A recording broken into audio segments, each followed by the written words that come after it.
City India news Telugu.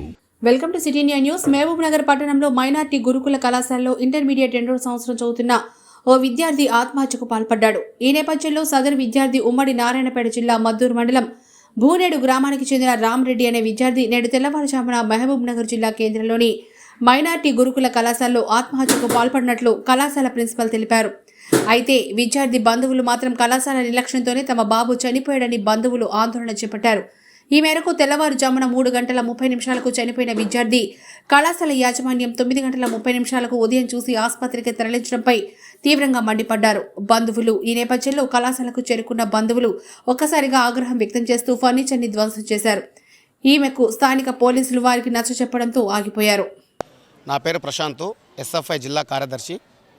ఈరోజు ఉదయం 3 గంటలకు మైనార్టీ గురుకుల కళాశాలలో విద్యార్థి చనిపోవడం జరిగింది.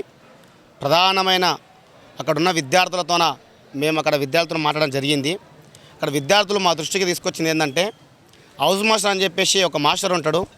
హౌస్ మాస్టర్ సంబంధించింది విద్యార్థి దగ్గర పడుకోడు, కింద పడుకొని సాయంత్రము 7 రాత్రి 7 లేదా 8 గంటలకు ఒకసారి రౌండ్ వేసి పొద్దున్న 8 గంటలకు ఆయన వెళ్ళిపోతూ ఉంటారు. పైన పిల్లలు ఏం చేస్తారు కూడా పట్టించుకొని నాదులే లేడు. ప్రిన్సిపాల్ నిర్లక్ష్యం ఉంది. ప్రిన్సిపాల్ సరిగా ఉంటే వీళ్ళందరూ సరిగా డ్యూటీ చేస్తూ ఉంటారు. ప్రిన్సిపాల్ పొద్దున 10 గంటలకు వచ్చి సాయంత్రం 4 వెళ్ళిపోతూ ఉంది. అధికారులు ఏం పని చేస్తారో కూడా సరిగా వాళ్ళు గుర్తించడం లేదు. దాంతోపాటు ఇక్కడ మెయిన్గా ఆ యొక్క విద్యార్థి 2 సంవత్సరాల కాలం పాటు ఇక్కడ చదివిండు. 1 నెల అయితే ఎగ్జామ్ అయిపోతే ఇంటికి వెళ్ళే పరిస్థితి, డిగ్రీకి వెళ్ళే పరిస్థితి. కానీ 2 సంవత్సరాల పాటు ఇక్కడ చదివిన విద్యార్థి మానసికంగా ఎందుకు గురైన కూడా సరైన సమగ్ర విచారణ ఇక్కడ జరిపించడం లేదు. మేము ఒకటే విజ్ఞప్తి చేస్తూ ఉన్నాం, పోలీస్ వారికి కానీ ప్రభుత్వానికి కానీ సమగ్ర విచారణ జరిపించి ఆ విద్యార్థి చావుకు కారణమైన వారిని కఠినంగా శిక్షించాలి అని చెప్తా ఉన్నాం. హౌస్ మాస్టర్ అనేటోడు ప్రతి గురుకులాలు చూస్తూ ఉన్నాం. కొన్ని గురుకులాలు ఈరోజు పిల్లల జతన పడుకొని పిల్లలను పొద్దున 6 గంటలకు లేపి ఈరోజు స్టడీ అవర్స్కు కూర్చోబెట్టే పద్ధతి ఆయన పద్ధతి. కానీ ఈరోజు రాత్రి 9 గంటలకు రౌండ్ వేసి పిల్లలు పైన పడుకుంటే ఆ యొక్క హౌస్ మాస్టర్ సంబంధించింది కింద పడుకొని పిల్లలే హౌస్ మాస్టర్ లేపుతూ ఉన్నారంట. మార్నింగ్ 6 o'clock 7 o'clock వచ్చి సార్ స్టడీ అవర్స్ పెట్టాలి అని చెప్పేసి పిల్లలు లేపుతా తప్ప ఆయనకు సోయలేని పరిస్థితి. తక్షణమే ఆయన పైన చర్యలు తీసుకోవాలి, ప్రిన్సిపాల్ని సస్పెండ్ చేయాలని చెప్పేసి మేము మీడియా ముఖంగా హెచ్చరిస్తూ ఉన్నాం. దాంతోపాటు ఇక్కడ మైనారిటీకి సంబంధించింది చాలామంది విద్యార్థులు ఎక్కువ ఉండడం వల్ల కొంతమంది విద్యార్థులు కూడా వేరే విద్యార్థులు ఉంటారు, బీసీ కానీ ఎస్సీ కానీ ఎస్టీ కానీ, వాళ్ళకు సంబంధించి కూడా లీడర్షిప్ ఎక్కువ వాళ్ళకి ఇస్తూ ఉన్నారు. దాన్ని కూడా ఈరోజు మన కులాల మతాల ప్రాంతాల అని చెప్పేసి కొన్ని విభేదాలు కూడా కొన్ని సృష్టిస్తూ ఉన్నారు. ఆ యొక్క విద్యార్థులు మా దృష్టికి తీసుకొస్తూ ఉన్నారు. దానికి సంబంధించింది డామినేషన్కి సంబంధించింది ఎక్కువ జరుగుతూ ఉంది. మా హాస్టల్లో మీరు చదవడం ఎందుకు అని చెప్పేసి కూడా వాళ్ళ పైన ఒత్తిడి తెస్తూ ఉన్నారు. దానికి కూడా గురై కొంతమంది విద్యార్థులు చనిపోవడానికి ప్రయత్నిస్తూ ఉన్నారు. ఆ డామినేషన్ అనేది తీసివేయాలి, సమానంగా ఈరోజు విద్య అందించాలి. ఎప్పుడైతే ఈరోజు ఎస్సీ ఎస్టీ బీసీలకు సరిపోయిన గురుకులాలు లేకనే కదా ఇక్కడ వస్తూ ఉన్నారు.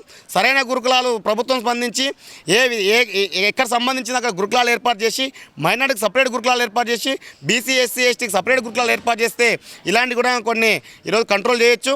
కానీ ఏది ఏమైనా ఆ విద్యార్థి చావుకు కారణమైన వ్యక్తులను సమగ్ర విచారణ జరిపించి వాళ్ళపైన కఠిన చర్యలు తీసుకోవాలని చెప్పేసి మేము విజ్ఞప్తి చేస్తూ ఉన్నాం. లేకపోతే భవిష్యత్తులో ఇదే హాస్టల్ ముందు, ఇదే కళాశాల ముందు పెద్ద ఎత్తున ఆందోళన చేయడానికి సిద్ధంగా ఉంటామని చెప్పేసి మీడియా ముఖంగా హెచ్చరిస్తూ ఉన్నాను. నా పేరు హనుమంత్ రెడ్డి, ఊరు భూనేడు, కొత్తపల్లి మండలం, నారాయణపేట డిస్టిక్. పోయిన సంవత్సరము ఈ హాస్టల్లో సీటు ఉంది కాబట్టి జాయిన్ చేసిన. అచ్చంపేటలో సీట్ వస్తే ప్రిన్సిపాల్ సార్ ఏమన్నాడంటే, అక్కడ ఆయన దవ్వేందుకు, అక్కడ నుండి ఇక్కడ ఇస్తామంటే ఇక్కడ సీట్ ఇచ్చిండ్రు. పోయిన సంవత్సరం బాగానే ఉన్నాడు, ఈ సంవత్సరం కూడా బాగానే ఉన్నాడు, చదువులో కూడా క్లెవర్ ఉన్నాడు. ఆయనకు ఇంటికాడ మాత్రం ఇబ్బందులు ఎలాంటివి లేవు. ఈరోజు చనిపోయేంత వరకు 9:55 వరకు నాకు ఫోన్ చేయలేదు. మా బాబు నా వద్ద నిన్న లేదు మొన్న 2 రోజుల కింద రాత్రి మాట్లాడాడు. మంచిగా ఉంటారా, ఇంటికాడ ఏం పని చేస్తుండ్రు అని కూడా అడిగిండు. మంచిగా ఉండవు, నువ్వు మంచిగా ఉండ అంటే మంచిగా ఉండ అని చెప్పిండు. ఇంతే నా వద్ద మాట్లాడిన విషయం. 7 తారీఖు ఆపరేషన్ అయితే హాస్పిటల్లో మా అమ్మని చూసి వస్తా అంటే తీసుకొని పోతే సార్ కోపమైండు. ఎవరు వాళ్ళ కాదు, అదే దాని ఏమంటారు, వాళ్ళకు వార్డెన్ కాకుండా ఇన్ఛార్జి సార్ ప్రిన్సిపాల్ కోపమైనరు. మీ బాబుని వీడికి ఇమీడియట్గా తీసుకురాకపోతే మాత్రం అక్కడనే పెట్టుకో అన్నారు.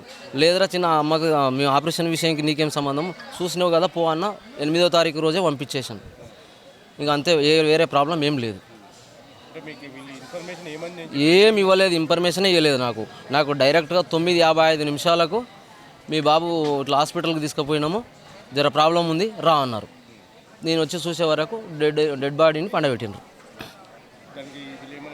వాళ్ళు. నాకు ఇక ఎవరు నాకు కనపడలేదు ఇంతవరకు. మా బాబుతో నేను ఈతలో కూడా నేను అక్కడనే ఉన్నా. ఇప్పుడు హాస్టల్ కాడికి రా అని పిలిపిస్తే ఆ బాబుకి వెళ్ళి హాస్పిటల్కి వెళ్ళి ఇక్కడికి వచ్చిన. నేను ఈ హాస్టల్లోనే ఏం ప్రాబ్లం జరిగింది అని నాకు ఒక అనుమానం. మా బాబు హాస్టల్ విషయం అంటే తోటి విద్యార్థుల విషయం ఇబ్బందులు ఏం పెట్టకుండా ఏం అట్లాంటివి ఏం చెప్పకుండా నా దగ్గర ఇంతవరకు. ఓకే మేడం, మీ పేరు చెప్పండి, స్టూడెంట్ పేరు చెప్పండి. నా పేరు Bushira Fatima, TMRS and JC boys to principal. మా స్కూల్ అబ్బాయి రామ్ రెడ్డి అని, సన్ ఆఫ్ హనుమంత్ రెడ్డి, మధుర్ మండల్ నుంచి. అబ్బాయి లేట్ నైట్ 3:30కి వచ్చి క్లాస్ రూమ్కి వచ్చి సూసైడ్ చేసుకున్నాడు. ఒక రోజు ముందు నైట్ ఏమో డిన్నర్ టైంలో వాళ్ళ మదర్తో మాట్లాడారు.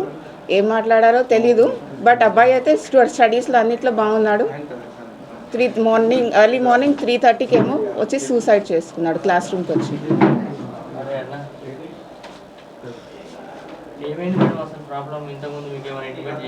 లేదు సార్, అబ్బాయి అయితే చాలా బాగుండే. 1.5 month బ్యాక్ ఏమో వాళ్ళ మమ్మీకి సర్జరీ అయిండే, సో దానికి కొంచెం బెంగా ఉండే, బట్ ఇంటికి వెళ్ళిపోయిండే అబ్బాయి.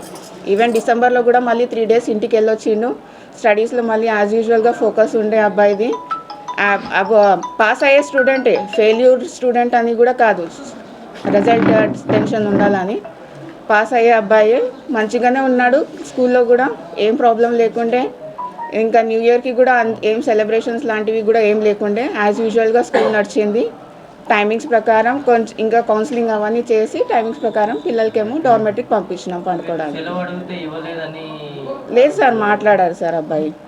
ఈవినింగ్ స్టడీ అవర్స్లో డ్యూటీ టీచర్ ఉంటారు, ఆ మేడం ఫోన్ తీసుకొని మేడం వాళ్ళ మదర్తో మాట్లాడారంట సార్. ఇప్పుడు సెకండ్ ఇయర్. అవును సార్, పాస్ అయ్యిండు. పాస్ అయ్యే అబ్బాయి.